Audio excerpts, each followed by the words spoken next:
আল্লাহ রাব্বুল আলামিন বলেন, الذين ينفقون في السراء والضراء والكاظمين الغيظ والعافين عن الناس والله يحب المحسنين। জোরে বলেন আল্লাহু আকবার। আল্লাহ রাব্বুল আলামিন বলেন, বান্দারে শোনো শোনো, আমি আল্লাহ 5টি কোয়ালিটির কথা বর্ণনা করলাম। এই 5টা গুণ যদি তোমরা অর্জন করতে পারো, 5টা বৈশিষ্ট্য যদি তোমরা নিজেদের মধ্যে আমল করতে পারো রে বান্দা, আমি রব্বুল আলামিন তোমাদেরকে জীবনের সব গুনাহ মাফ করব। শুধু তাই নয়, আমি তোমাদের জীবনের গুনাহগুলো মাফ করে তোমাদেরকে জান্নাত দিয়ে ধন্য করে দেব। জোরে বলেন সুবহানাল্লাহ। আল্লাহ রাব্বুল আলামিন প্রথম নাম্বার কোয়ালিটির কথা বললেন, প্রথম নাম্বার গুণাবলীর কথা রব্বুল আলামিন বলেন, আল্লাযীনা ইউনফিকুনা ফিস সাররাই ওয়াদ দাররা। জোরে বলেন আল্লাহু আকবার। আল্লাহ রাব্বুল আলামিন প্রথম নাম্বার গুণের কথা বললেন। পুরুষ এবং মহিলা, নারী এবং পুরুষ উভয়ের জন্য আলোচনা। আল্লাহ রাব্বুল আলামিন প্রথম নাম্বার কোয়ালিটির কথা বললেন। এক নাম্বার গুণাবলী হলো আল্লাযীনা। আল্লাযীনা মানে যারা, এটা হলো ইসমে মাউসুলা। এর মধ্যে নারী পুরুষ দুনিয়ার সমস্ত মানুষের মধ্যে অন্তর্ভুক্ত থাকবে। আল্লাহ রাব্বুল আলামিন বললেন আল্লাযীনা ইউনফিকুনা, এটা হলো আপনার মুজারের আলোচনা। আল্লাহ রাব্বুল আলামিন প্রেজেন্ট এবং ফিউচার। আল্লাহ রাব্বুল আলামিন বললেন, নিশ্চয় যারা ব্যয় করবে, এখনো ব্যয় করবে, কিয়ামত পর্যন্ত যারা ব্যয় করবে, ফিস সাররাই ওয়াদ দাররা। আল্লাহ রাব্বুল আলামিন বললেন, যাদের টাকা কম আছে, যাদের বেশি আছে, সচ্ছল অসচ্ছল অবস্থায় যারা দান করবে, আমি আল্লাহ রাব্বুল আলামিন তাদের জীবনের সব গুনাহ মাফ করে আমি তাদেরকে এমন একটা জান্নাত দিয়ে দিব, যে জান্নাতের তলদেশ দিয়ে ঝর্ণা দ্বারা প্রবাহমান। জোরে বলেন সুবহানাল্লাহ। তাহলে জান্নাতি নারী এবং জান্নাতি পুরুষদের এক নাম্বার কোয়ালিটি হচ্ছে, এক নাম্বার গুণাবলী হচ্ছে সচ্ছল এবং অসচ্ছল অবস্থায় দান করতে হবে একজনের জন্য। আওয়াজ দিয়ে বলেন না, তিনি কে? আমার মুসলমান ভাইরা বেশি বেশি করে দান করবেন। আল্লাহর নবীজি বিশ্ব নবী সাল্লাল্লাহু আলাইহি ওয়াসাল্লাম হযরত বেলাল রাদিয়াল্লাহু তাআলা আনহুকে মাঝে মাঝে ডাক দিয়ে বলতেন। হযরত বেলালের টাকা ছিল না, হযরত বেলালের পয়সা ছিল না। ইসলাম গ্রহণের পূর্বে দাম ছিল মাত্র 6 দিরহাম। বিশ্বনবী সাল্লাল্লাহু আলাইহি ওয়াসাল্লাম মাঝে মাঝে হযরত বেলাল রাদিয়াল্লাহু তাআলা কে ডাক দিয়ে বলতেন, আনফিক ইয়া বেলাল, ও বেলাল, আল্লাহ রাব্বুল আলামিনের জান্নাত যদি পেতে চাও, আল্লাহর ক্ষমা যদি পেতে চাও, আল্লাহর রাস্তায় বেশি বেশি করে তুমি দান করবা। জোরে বলেন সুবহানাল্লাহ। এজন্য আল্লাহ রাব্বুল আলামিন বললেন, আমার জান্নাতি বান্দা, জান্নাতি বান্দির প্রথম নাম্বার গুণাবলী হলো আল্লাযীনা ইউনফিকুনা ফিস সাররাই ওয়াদ দাররা। আমার জান্নাতি বান্দা বান্দিরা সুখে দুঃখে সচ্ছল অসচ্ছল অবস্থায় আমি আল্লাহ রাব্বুল আলামিনের রাস্তায় তারা বেশি বেশি করে দান করবে। জোরে বলেন সুবহানাল্লাহ। আপনার কম আছে, আপনি আল্লাহর রাস্তায় কম দান করবেন। আপনার বেশি আছে, আপনি বেশি দান করবেন। আপনি 1 কোটি টাকার মালিক, আপনি 1000 দান করেন। আপনি 1000 টাকার মালিক, আপনি আল্লাহর রাস্তায় 1 টাকা দান করেন। আল্লাহ রাসূল সাল্লাল্লাহু আলাইহি ওয়াসাল্লাম বললেন, যারা 1000 টাকা থেকে 1 টাকা দান করবে, আল্লাহ পাক সুবহানাহু ওয়া তাআলার কাছে ওই দানটাই সবথেকে বেশি পছন্দনীয়। জোরে বলেন সুবহানাল্লাহ। এজন্য আমার মুসলমান ভাইরা, যদি জান্নাতের মধ্যে প্রবেশ করতে চান, এক নাম্বার কোয়ালিটি অর্জন করতে হবে। আপনাকে সুখে দুঃখে সচ্ছল অসচ্ছল অবস্থায় আল্লাহ রাব্বুল আলামিনের রাস্তায় দান করতে হবে। সাহাবায়ে কেরাম রাদিয়াল্লাহু তাআলা আনহুরা কেমন করে দান করেছেন শুনেন। আল্লাহর নবীর কাছে একজন গরীব সাহাবী এসে বললেন, ইয়া রাসূলুল্লাহ, আপনি আমারে কিছু দান করেন। বিশ্বনবী সাল্লাল্লাহু আলাইহি ওয়াসাল্লাম বললেন, যাও আমার উসমানের কাছে যাও, উসমানের কাছে যাও, আমার উসমানকে গিয়ে বলো বিশ্বনবী আমাকে পাঠিয়েছেন, আমার উসমান তোমাকে দান করবে। জোরে বলেন সুবহানাল্লাহ। এবার এই ভিক্ষুক চলে গেলেন হযরত উসমান রাদিয়াল্লাহু তাআলার বাড়িতে। বাড়িতে যাওয়ার পরে হযরত উসমান রাদিয়াল্লাহু তাআলা বাড়ির মধ্যে তিনি তুলা শুকাচ্ছিলেন। এমন সময় ভিক্ষুক গেলেন, ভিক্ষুক গিয়ে দরজার বাইরে থেকে দাঁড়িয়ে খেয়াল করলেন হযরত উসমান রাদিয়াল্লাহু তাআলা আনহু তুলাগুলো শুকাচ্ছেন নদীর মধ্যে দিয়ে, একটা করে তুলা উড়ে যায়, আর ওই উসমান রাদিয়াল্লাহু তাআলা আনহু ওই তুলাগুলো ধরে নিয়ে এসে আবার ওই জায়গার মধ্যে রেখে দেয়। জোরে বলেন সুবহানাল্লাহ। ভিক্ষুক অবাক হয়ে গেলেন, বিশ্বনবী সাল্লাল্লাহু আলাইহি ওয়াসাল্লাম কার কাছে আমাকে পাঠালেন? যে ব্যক্তি তুলা উড়ে যায় বাতাসে, তুলা, যে ব্যক্তি তুলা উড়ে যায় ওই তুলাগুলো ধরে নিয়ে এসে আবার জালের মধ্যে রেখে দেয়। বিশ্বনবী সাল্লাল্লাহু আলাইহি ওয়াসাল্লাম কেমন কিপটা মানুষের কাছে পাঠালেন?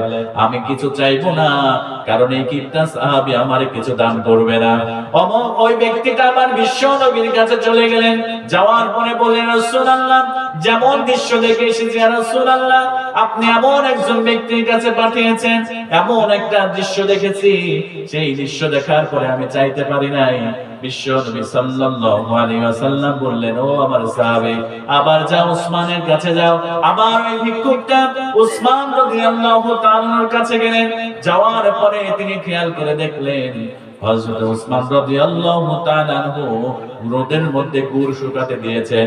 হযরত উসমান রাদিয়াল্লাহু তাআলা আনহু রোদের মধ্যে গুড়গুলো শুকায়, আর ওই গুড়গুলোর ডাল পিঁপড়াগুলো মুখে করে করে ছোট ছোট দানাগুলো নিয়ে যায়।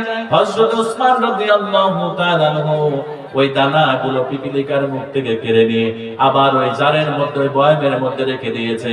এবার ওই ভিক্ষুক চিন্তা করলো, আমি তো কি ফকির, এই থেকে আমার থেকে উসমান বেশি ফকির। একটা পিপীলিকা সামান্য গুড় নিয়ে যায়, ওই পিপীলিকার থেকে গুড়টা কেড়ে নিয়ে আবার বয়ামের মধ্যে রেখে দেয়। তিনি চাইতে পারলেন না। এবার আমার মুসলমান ভাইরা খেয়াল করেন, সাহাবায়ে কেরাম কেমন দান করেছেন।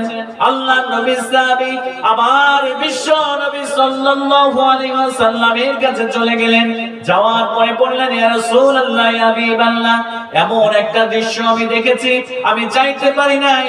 বিশ্ব নবী আমার পাঠালেন, যাও আমার সাহাবী উসমানের কাছে চলে যাও। এবার আল্লাহর নবীর ওই সাহাবী, গরীব সাহাবী হযরত উসমান রাদিয়াল্লাহু তাআলার কাছে চলে গেলেন।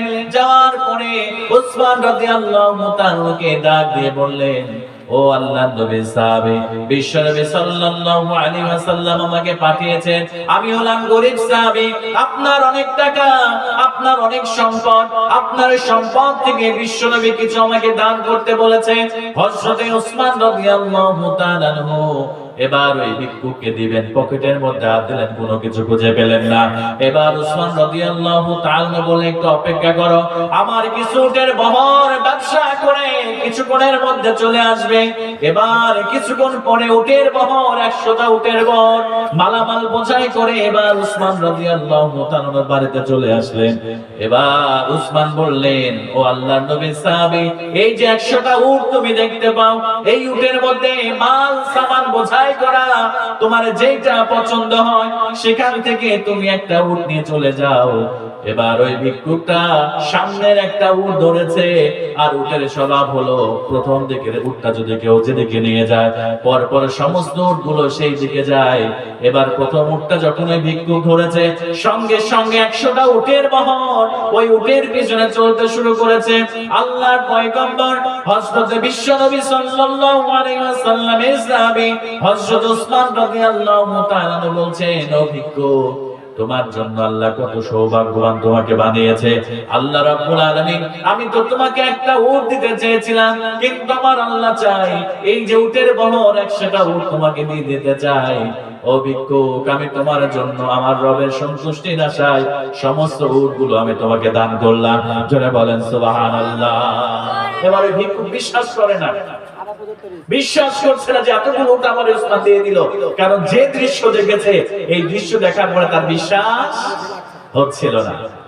এবার ওই ভিক্ষুক ডাক দিয়ে বলে, উসমান, আমি বিশ্বাস করতে পারছি না, তুমি আমার 100টা উট দিয়ে দিবা। এবার উসমান রাদিয়াল্লাহু তাআলা বলছেন, আমি তোমার সাথে ফাজলামি করি না, আমি তোমাকে 100টা উট দিয়ে দিলাম। এবার ভিক্ষুকটা বলল, উসমান, আমি গত 2 দিন ধরে তোমার বাড়িতে আসি, প্রথম দিন আমি এমন একটা দৃশ্য দেখলাম, তুমি তুলা উড়ে যায়, সেই তুলাগুলো আবার জালের মধ্যে রেখে দাও, একটা তুলা উড়ে যেতে দাও না। উসমান রাদিয়াল্লাহু তাআলা বললেন, ও ভাই শুনে নাও, পাশের বাড়ির একজন আমার কাছে এগুলো আমানত রেখেছে, অনেকদিন ধরে আমানত রেখেছে, আমার ওই ভাইটা আসে না, এজন্য তুলাগুলো নষ্ট হয়ে যাচ্ছিল, এজন্য তুলাগুলো আমি রোদে দিয়েছি, ওই তুলাগুলো উড়ে যায়। আমার কাছ থেকে যদি তুলাগুলো উড়ে কমে যায় তাহলে আমানতের খেয়ানত হয়ে যাবে।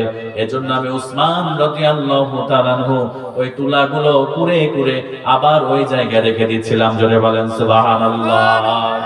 আমার মুসলমান ভাইরা ভিক্ষুক বলল বুঝলাম, কিন্তু দ্বিতীয় দিন আবার আসলাম, বিশ্ব নবী আমাকে তোমার কাছে পাঠিয়েছে, দ্বিতীয় দিনে তোমার কাছে এসে দেখলাম তুমি রোদের মধ্যে গুড় শুকাতে দিয়েছো, ওই পিপিলিকাগুলো গুড়গুলো নিয়ে যায়, আর তুমি ওই পিপিলিকার মুখ থেকে গুড়গুলো তুমি কেড়ে কেড়ে নিয়ে আবার জায়গার মতো রেখে দাও। উসমান রাদিয়াল্লাহু তাআলা বললেন, ও ভাই, এই গুড়গুলো আমার নয়, এই গুড়গুলো হলো রাষ্ট্রের গুড়, রাষ্ট্রের গুড় আমার কাছে আমানত হিসেবে রেখেছে, আমার কাছ থেকে যদি আমানত যদি কমে যায়, রাষ্ট্রের সম্পদ সেগুলো আমার খেয়ানত হয়ে যাবে, আর আমানতের খেয়ানতকারী কখনো জান্নাতে যেতে পারবে না। আল্লাহ নবী সাল্লাল্লাহু আলাইহি ওয়াসাল্লাম বলেন, মুনাফিকের আলামত হলো তিনটা, ইযা হাদাসা কাযাবা, যখন কথা বলবে মিথ্যা বলবে, ওয়াদা আখলাফা, যখন ওয়াদা করবে তখন ওয়াদার খেলাফ করবে, আর তিন নাম্বার হলো যদি আমানত রাখা হয় আমানতের খেয়ানত করবে। এজন্য ভাই, এটা যেহেতু রাষ্ট্রের গুড় আমার কাছে আমানত রাখা হয়েছে, আমানতের যাতে করে খেয়ানত না হয়, এজন্য পিপিলিকার মুখ থেকে এই গুড়গুলো আমি উসমান কেড়ে নিয়ে আবার বয়ামের মধ্যে রেখে দিয়েছি। জোরে বলেন সুবহানাল্লাহ। এজন্য মুসলমান ভাইরা, এক নাম্বার কোয়ালিটি, এক নাম্বার গুণ অর্জন করতে হবে। আল্লাহ রাব্বুল আলামিন বলেন, আল্লাযীনা ইউনফিকুনা ফিস সাররাই ওয়াদ দাররা, এক নাম্বার গুণ অর্জন যেটা করতে হবে সেটি হলো আপনার কম আছে আল্লাহর রাস্তায় কম দান করবেন, আপনার বেশি আছে আল্লাহর রাস্তায় বেশি দান করবেন। আল্লাহর নবীজি বিশ্ব নবী সাল্লাল্লাহু আলাইহি ওয়াসাল্লাম বলেন, যারা আল্লাহর রাস্তায় বেশি বেশি করে দান করে আল্লাহ রাব্বুল আলামিনের তারা প্রিয় হয়ে যায়, তাদের জান্নাত তাদের নিকটবর্তী হয়ে যায়। জোরে বলেন সুবহানাল্লাহ। আল্লাহ রাসূল বললেন, যারা বেশি বেশি করে আল্লাহর রাস্তায় দান করে তারা আল্লাহর কাছে প্রিয় হয়ে যায়, তারা মানুষের কাছে প্রিয় হয়ে যায় এবং তারা জান্নাতের নিকটবর্তী হয়ে যায়। জোরে বলেন আল্লাহু আকবার। এজন্য মুসলমান ভাইরা, যদি আমরা জান্নাতে প্রবেশ করতে চাই, আমরা বেশি বেশি করে আল্লাহর রাস্তায় আমরা দান করার চেষ্টা করব ইনশাআল্লাহ। অনেকে আছে দেখেন দান করে, সবথেকে খারাপ জিনিসটা মানুষকে দেয়, এরকম আছে না নাই? দেখবেন 20 টাকার একটা নোট ছিঁড়ে গিয়েছে, মোটামুটি রিকশাওয়ালাকে দিয়েছে, রিকশাওয়ালা নেয় নাই, এরপরে মুদি দোকানদারকে দিয়েছে, মুদি দোকানদার নেয় নাই, টুকটুকিওয়ালাকে দিয়েছে, তাও নেয় নাই। তারপরে চিন্তা করছে 20 টাকা নষ্ট করব, তার থেকে জুমাবার গিয়ে কোটার মধ্যে সুন্দর করে ফি সাবিলিল্লাহ করে দিয়ে দেয়। এরকম আছে না নাই? অনেক আছে।